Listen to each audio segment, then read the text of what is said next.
మిత్రులారా, ఈనాడులోని మరో వార్త చూసినట్లయితే ఈ వార్త వింటే అందరూ ఆశ్చర్యపోతారు, ఆకర్షితులు అవుతారు. ఏంటో తెలుసా? 1,00,000 ఇస్తే 10 లక్షలు, 1,00,000 ఇస్తే 10 లక్షలు. ఏంది ఇది? మళ్ళీ ఆఫర్ ఇంత బాగుంది అనుకుంటున్నారా? మీరు ఇది గనక ఒకవేళ విని మీరు ఆకర్షితులై 1,00,000 తీసుకొని పోయి 10 లక్షలు తీసుకురావడానికి పోతే ఇంకా మీరు ఊసలు లెక్క పెట్టాల్సిందే, కటకటాల వెనుక పోవాల్సిందే. అర్థమై ఉంటుంది. అంటే సోషల్ మీడియాలో ఇదేంటి ఈ వార్త వచ్చిందంటే, 1,00,000కు 10 లక్షలు ఆన్లైన్లో నకిలీ నోట్లు విక్రయిస్తున్న ముఠాలు, ప్రత్యక్షంగా చూశాకే కొనుక్కోవచ్చంటూ ఆఫర్లు. మహారాష్ట్ర డూలే కేంద్రంగా వ్యవస్థీకృత దందా, అందులో దిగితే కటకటాలు తప్ప ఉంటున్న పోలీసులు. అసలు వివరాలేంటి ఒకసారి చూద్దాం.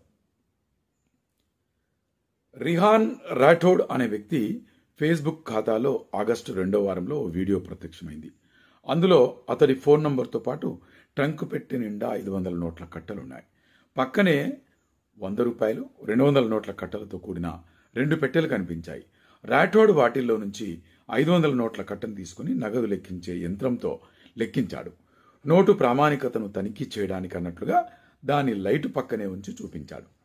ఆగస్టు చివరి వారంలో ఇన్స్టాగ్రామ్ ఖాతాలో మరో వీడియో వైరల్గా మారింది. అందులో రోడ్డు పక్కన చిరు వ్యాపారిలా కనిపిస్తున్న ఓ మహిళ రెండు పెట్టెల్లోని 500 రూపాయలు, 100 రూపాయల నోట్లను ప్రదర్శించింది.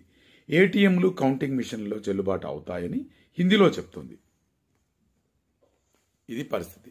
అంటే దేశంలో మోసగాల సంఖ్య అంతకంతకు పెరిగిపోతుంది. టెక్నాలజీ ఎంతైతే పెరుగుతుందో మోసగాల సంఖ్య పెరుగుతుంది. అందులోనూ ఇది స్పెషల్ కేసు ఏంటంటే, ఇంతకుముందు దొంగ నోట్లన్నీ దాపరికంగా ఎక్కడనో దాపుగా మార్కెట్లోకి తీసుకొచ్చేవారని తెలుస్తుండే.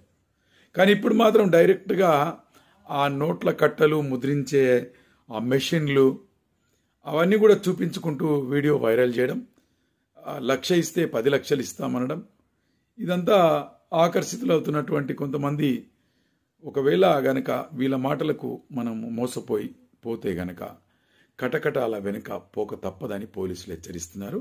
దయచేసి మిత్రులారా, మీరు అలర్ట్గా ఉండండి. ఇలాంటి ప్రకటనలకు, ఇలాంటి ఆకర్షణలకు గురిగాకండి. కటకటాల వెనుక పోయి ఊసలు లెక్క పెట్టకండి. ఓకేనా? మోసగాలు చాలా దారి. ఎవరైనా 1,00,000 ఇస్తే 10 లక్షలు ఇస్తారా? ఇవ్వరు. అంటే దొంగ నోట్లై ఉండొచ్చు. దొంగ